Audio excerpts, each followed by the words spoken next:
So முதல் முறை திருநெல்வேலி சட்டமன்ற உறுப்பினராக சட்டமன்றத்துக்குள்ள அடியெடுத்து வைக்கிறீங்க. ஜெயலலிதா அவர்களுடைய அமைச்சரவையில் இடம்பெறுவது அப்படிங்கிறது சாதாரணமான விஷயம் கிடையாது. நிறைய ஊடகங்களில் அதை ஒரு நகைச்சுவையாக கூட குறிப்பிடுவோம். அன்றன்றைக்கு ஒன்று ஜெயா டிவியோ அல்லது நமது எம்ஜிஆரையோ பார்த்து தான் நம்ம அமைச்சரவையில் இருக்கோமா இல்லையானே தெரிஞ்சுக்க முடியுங்கிற அளவுக்கு ஷஃப்லிங் ஆஃப் த போர்ட்ஃபோலியோ. ஒரு விமர்சனம், ஒரு குறை வந்துச்சுன்னா உடனடியாக அந்த அமைச்சரவையில் இடம் பெறுவது. ஆனால் முதல்ல உங்களுக்கு கொடுக்கப்பட்ட போர்ட்ஃபோலியோவே போக்குவரத்து துறை. அதற்கு பிறகு பார்த்தீங்கன்னா உங்கள்கிட்ட மின்சாரத்துறை கொடுக்குறாங்க. அதற்கு பிறகு தொழில்துறை, அதுக்கு பிறகு ஊரக தொழில்துறை. கிட்டத்தட்ட 4 போர்ட்ஃபோலியோ. இன்னும் சொல்ல போனா அந்த பீரியட்ல யார்கிட்ட இருந்து ஒரு அமைச்சரவை இலாகா பறிக்கப்பட்டாலும் அது உங்களிடம் கொடுக்கப்பட்டது. எப்படி இந்த அளவுக்கு அவங்களுடைய மனதில் ஒரு இடம் பிடிச்சிங்க சார்? இல்லை, அப்போ ஃபஸ்ட்டு எனக்கு டிரான்ஸ்போர்ட் கொடுத்துருந்தாங்க. டிரான்ஸ்போர்ட் மினிஸ்டர் கொடுத்த உடனே அப்போ தான் டிரான்ஸ்போர்ட் ஸ்ட்ரைக் வந்துச்சு. டிரான்ஸ்போர்ட் ஸ்ட்ரைக் நடக்கும்போது அப்போ அம்மா வந்து முதலமைச்சராக இல்லை, பன்னீர்செல்வம் இடைக்கால முதலமைச்சராக இருந்தாங்க. அந்த டைமில் அந்த பஸ்ஸு ஸ்ட்ரைக் என்னாச்சுன்னா கிட்டத்தட்ட அப்போ 10,000 ரூட்டு 16,000 பஸ் இருந்துச்சு. இப்போ எப்படின்னு தெரில எவ்வளோ ரூட். அன்னைக்கு எனக்கு ஞாபகம் இருக்குது, 10,000 ரூட்டு 16,000 பஸ்ஸு. ஆனால் பஸ்ஸு எங்கேயும் ஓட முடியல. பேச்சுவார்த்தையெல்லாம் விடிய காலம் 4 மணி நேரம் நடத்தணும். 4-5 மணி நேரம் பேச்சுவார்த்தை நடத்தணும். அப்போ வந்து டிஎம்கே தொழிற்சங்கம், கம்யூனிஸ்ட் தொழிற்சங்கம் யாருமே ஒத்துழைக்கல.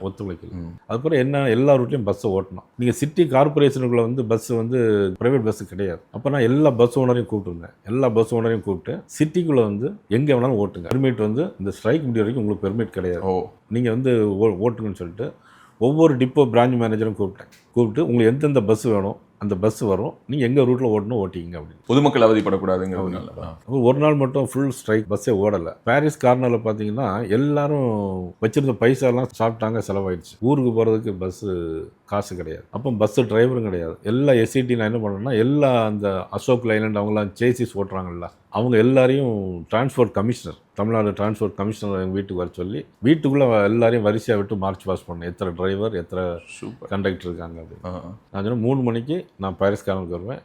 எம்டிசியும் எல்லாத்தையும் கனெக்ட் பண்ணிட்டேன். நீங்கள் எல்லாருமே என்ன பண்ணணும்னா அந்தந்த பஸ் ரூட் எடுத்து எங்கே போகுது அப்படின்னு சொல்லிட்டு நேரே பாரிஸ் கார்னருக்கு வந்தேன். எல்லாரும் கையில் குழந்தைகளை வச்சுட்டு பால் வாங்க கூட காசு இல்லை அப்படின்னாங்க. எல்லாருக்கும் அப்போ காசு கொடுத்தோம். எல்லாரையும் எம்டிகிட்ட சொன்னேன், இன்றைக்கி மட்டும் யார்கிட்டையும் காசுவே வாங்காண்டாம், யார் எந்த ஊருக்கு போகணுமோ ஏறி போட்டோம். அப்புறம் கிண்டியிலேருந்து அவங்கள ஃபாலோ பண்ணுறதுக்கு போலீஸ், அன்றைக்கி ஐஜி வந்து ஒருத்தர் இருந்தார், அவருக்கு நான் இன்ஃபார்ம் பண்ணேன். நானே எல்லாமே ஹேண்டில் பண்ணேன். எல்லா த்ரூ அவுட் டிஜிபி ஐஜிக்கு 5 பஸ்ஸு சேர்ந்து போகணும், யாராவது தொந்தரவு பண்ணாங்கன்னா ஆக்ஷன் எடுக்கணும். அதுக்கப்புறம் நைட்டும் பார்த்தீங்கன்னா மினி பஸ் எல்லாம் அங்கங்கே ஓடிட்டு இருந்துச்சு. அப்போ நிறைய பேர் எனக்கு டெலிகிராம் இந்த இது அனுப்பியிருந்தாங்க, எப்படின்னா இதே மாதிரி கண்டினியூ பண்ணுங்க எல்லா நாளும் அப்படின்னு.